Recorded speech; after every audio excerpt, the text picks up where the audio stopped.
धुळे जिल्ह्यातील संविधान संरक्षण समितीच्या वतीने तथाकथित भोंदू बाबांवर कठोर कारवाई करण्याची मागणी करत जिल्हा प्रशासनामार्फत राज्याचे मुख्यमंत्री देवेंद्र फडणवीस यांना आज दिनांक 30 मार्च रोजी निवेदन देण्यात आले।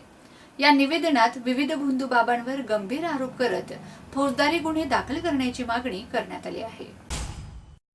धुळे जिल्हा प्रशासनाला निवेदन देताना संविधान संरक्षण समितीचे अध्यक्ष हरिश्चंद्र लोंढे, प्राध्यापक Baba Hatekar, comrade L R. Rao, doctor Shrikrishna Bedse, comrade Deepak Sonawane, Dhammadeep More, J D. Jadhav, Dhananjay Galankar, Kishor Shejwal, Manohar Mohite, R G. Ahire, Madhukar Shirsat, प्राध्यापक बी.टी. अहिरे, प्राध्यापक हर्षबोध मोरे, कॉम्रेड वसंत पाटील, महेंद्र पटेल आदी कार्यकर्ते व पदाधिकारी यावेळी मोठ्या संख्येने उपस्थित होते।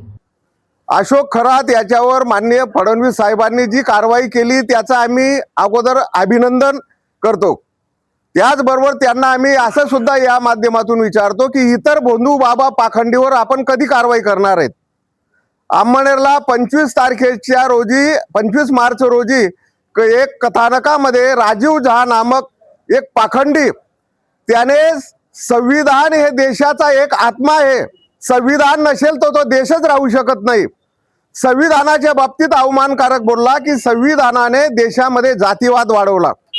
आम्ही फक्त चातुर्वर्ण्याचं समर्थन करतो, ब्राह्मण, क्षत्रिय, वैश्य, शूद्र यामुळे जातीवाद नसतो।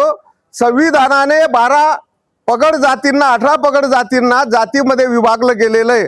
अशा प्रकारे संविधानाच्या बाबतीत अवमानकारक बोलला म्हणजेच देशावरच प्रहार येतो। त्यामुळे या राजीव झा या पाखंडी व्यक्तीला, भोंदू बाबाला, त्याच्यावर मुख्यमंत्री साहेब यांनी सुमोटो अंतर्गत गुन्हा दाखल करण्याचे आदेश करावेत। तसेच एमपी मधला तो जो स्वरूपानंद मोठे मोठे टीके लावतात, जनतेची दिशाभूल करतात, अंधश्रद्धा पसरवतात, त्याने तर असंच वक्तव्य केलं कि अशोक खरात ये महार जाति का है, महारों को कोई पूजा पाठ करने का अधिकार नहीं है, शूद्रों को मनुस्मृति में शिक्षा दी है, इसलिए अशोक खरात को शिक्षा होना चाहिए।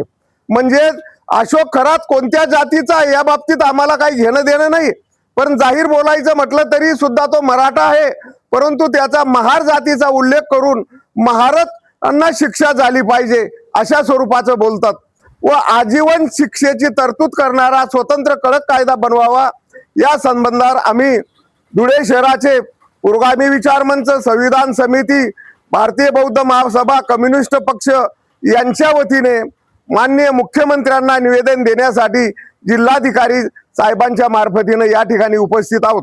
अण्णासाहेब, एक प्रश्न असा आहे